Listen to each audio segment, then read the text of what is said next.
बच्चों, आज हम पढ़ेंगे उपसहसंयोजन संख्या।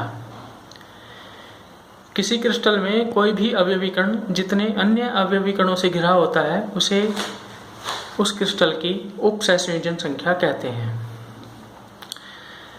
किसी भी जगह इस नियम को हम लागू कर सकते हैं कि कोई भी जितने अन्य से घिरा हुआ हो अपने निकटतम, उस संख्या को उसे हम उसकी उपसहसंयोजन संख्या कहते हैं।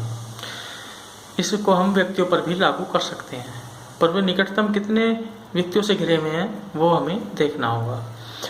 अब हम यहाँ पर देखते हैं, हमने घनीय क्रिस्टल पढ़ा है।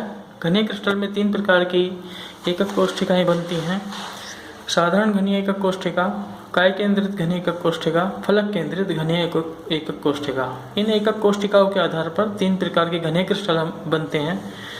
जितनी एकक कोष्ठिका की उपसहसंयोजन संख्या होती है उतनी ही क्रिस्टल की भी उपसहसंयोजन संख्या होती है। यदि हम एकक कोष्ठिका की उपसहसंयोजन संख्या ज्ञात कर लें तो क्रिस्टल की भी उपसहसंयोजन संख्या वही होती है।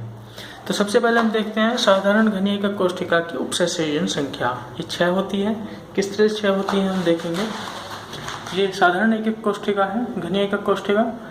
इसका कोई भी कण देखेंगे, जैसे ये कण है, कितने कणों से घिरा हुआ है, 1 2 3, इसके बराबर में एकक कोष्ठिका रखें तो 4, और इसके आगे एकक कोष्ठिका रखें तो 5, और इसके ऊपर एक एकक कोष्ठिका रखें तो 6।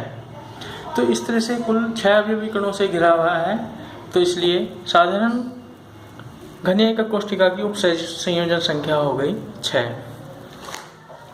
हम अब उन अवयवी कणों को ही देखते हैं जो निकटतम हो। ये तो दूर है इनके तुलना में, तो जो निकटतम हो तो उनको ही हम देखते हैं। इसी तरह से हम देखते हैं काय केंद्रित घनीय एकक कोष्ठिका की उपसहसंयोजन संख्या 8 होती है। किस तरह से होती है 8, ये देखेंगे। ये काय के केंद्र पर है अवयवी कण, ये 4 ऊपर अवयवी कणों से घिरा है, 4 नीचे, तो इसकी उपसहसंयोजन संख्या होगी 8। अब हम इसको भी देखें, क्योंकि ये भी 8 से घिरा हुआ होना चाहिए।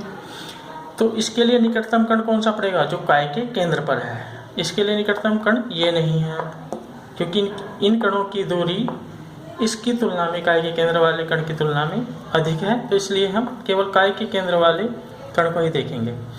हम देखते हैं कि प्रत्येक कोने वाला कण 8 अन्य एकक कोष्ठिकाओं के संपर्क में होता है। तो 8 एकक कोष्ठिका जब होंगी इसके संपर्क में, एक आगे, एक बराबर में, एक इधर इसके आगे, और फिर ऊपर, इस तरह से कुल 8 एकक कोष्ठिकाओं के संपर्क में होता है एक अवयवी कण। और ये एक अवयवी कण इस काय के केंद्र पर स्थित अवयवी कण से घिरा हुआ है, तो 7 अन्य और एकक कोष्ठिका जो होंगी उनके भी काय के केंद्र पर जो अवयवी कण पाया जाएगा उनसे घिरा हुआ होगा, तो टोटल हो जाएंगे 8। तो इस वजह से काय केंद्रित घनीय एकक कोष्ठिका की उपसहसंयोजन संख्या हो गई 8। अब है फलक केंद्रित घनीय एकक कोष्ठिका में उपसहसंयोजन संख्या। यह उपसहसंयोजन संख्या 12 होती है। फलक केंद्रित घनीय एकक कोष्ठिका में 2 प्रकार के कण होते हैं, कोनों पर होते हैं और फलक के केंद्र पर होते हैं। तो इनमें से प्रत्येक कण 12 अन्य कणों से घिरा हुआ होना चाहिए। तो इस कण को यदि हम देखें कोने वाले, तो ये इसके निकटतम कण पड़ेगा फलक के केंद्र वाला, ये वाला और इसके आगे वाला जो फलक होगा।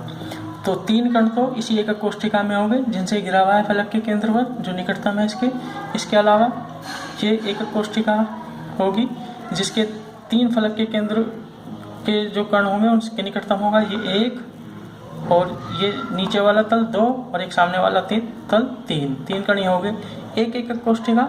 यदि हम इसके आगे को यहाँ बना दें, उसके भी इसी तरह से ये 3 कणों के संपर्क में होगा। और इसी तरह से यदि हम एक एकक कोष्ठिका, ये 1 2 और ये 3 और एक एकक कोष्ठिका इसके ऊपर बना दें यहाँ पर, इस वाली उसके ऊपर, तो उस पर भी ये 3 के संपर्क में होगा। तो इस तरह से ये कुल 4 एकक कोष्ठिकाओं के निकटतम फलक के केंद्र वाले 3 अवयवी, प्रत्येक के 3 अवयवी कणों से घिरा हुआ होगा।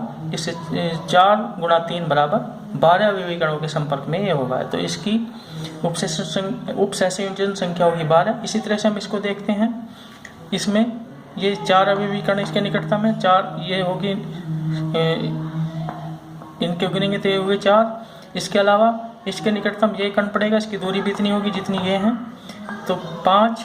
फिर ये इसके आगे यहाँ पे 6 आएगा, फिर ऐसे यहाँ 7 यहाँ पे आएगा 7 और यहाँ पे 8, और फिर ये इधर इसकी इसी एक कोष्ठिका में देखें तो 9 और ये 10, ये पीछे वाला 11 और एक के सामने वाला 12।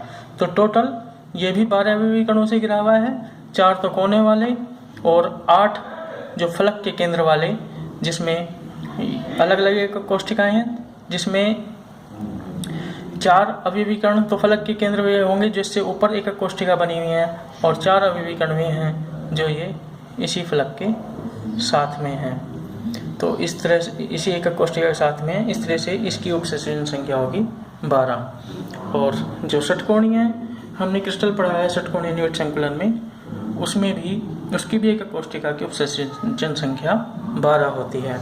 इसी तरह से हम जो इसमें रिक्तिका बनती हैं, रिक्तिकाओं के बारे में कल पढ़ाया था, उनकी भी उपसंयोजन संख्या ज्ञात कर सकते हैं। जैसे साधारण घनीय एक कोष्ठिका में जो रिक्तिका बनती है वो 8 कणों से घिरी हुई होती है, तो साधारण घनीय एकक कोष्ठिका की रिक्तिका की उपसंयोजन संख्या 8 होती है। तो रिक्तिका भी जितने अवयवी कणों से घिरी हुई होती है उसको रिक्तिका की उपसंयोजन संख्या कहते हैं। इसी तरह से हम अन्य क्रिस्टलों में जो रिक्तिकाएं बनती हैं उनकी उपसंयोजन संख्या ज्ञात कर सकते हैं। बस इतना ही, गृह कार्य में अलग से बताऊंगा।